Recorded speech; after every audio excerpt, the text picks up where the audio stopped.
migliaio di lavoratori e lavoratrici del settore metalmeccanico della Marca in strada per la manifestazione partita da via Roma è arrivata fino in piazza Borsa.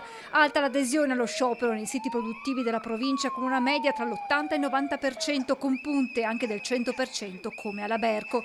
E sono stati proprio i rappresentanti dell'azienda di Castelfranco ad aprire il corteo insieme ai colleghi della Breton, lavoratori che chiedono certezze per il futuro. Abbiamo un incontro prossimamente nel quale è ancora aperta la discussione a riguardo gli incentivi e possibili esuberi, come si può ricollocare anche eventualmente le persone che sono nel sito di Vedelago. Preoccupati sia per il lavoro in fabbrica, noi non sappiamo qual è il nostro futuro a questo momento.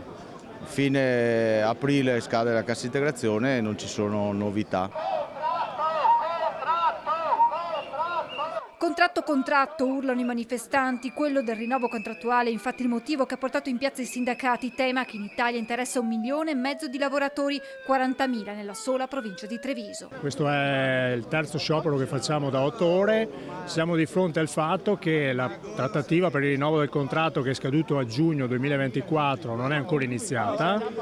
Abbiamo Federmeccanica che sostanzialmente congela il tavolo di trattativa, rilancia con una contropiattaforma sua e sostanzialmente non vuole aprire nessuna discussione con la piattaforma votata dai lavoratori e dalle lavoratrici. Un settore, quello metalmeccanico, tra luce e ombre, che paga l'attuale congiuntura economica ma ancora con grandi potenzialità, da qui la necessità di ridare ai lavoratori la sicurezza dell'impiego. In questa provincia l'uso della somministrazione, l'uso dei contratti a termine è praticamente scappato di mano, c'è un utilizzo al di fuori di quello che possa essere le normali condizioni in termini di incremento della produzione. Al centro della trattativa per il rinnovo del contratto il ripristino dell'adeguamento salariale e la settimana corta. Dobbiamo smollare una Federmeccanica che è ancora dentro un freezer e pensiamo che questo tipo di iniziative li convincano che c'è la voglia di fare un lavoro insieme, però ci devono convocare, dobbiamo avere un tavolo di trattativa perché ad oggi non c'è neppure quello, quindi siamo ancora in alto mare.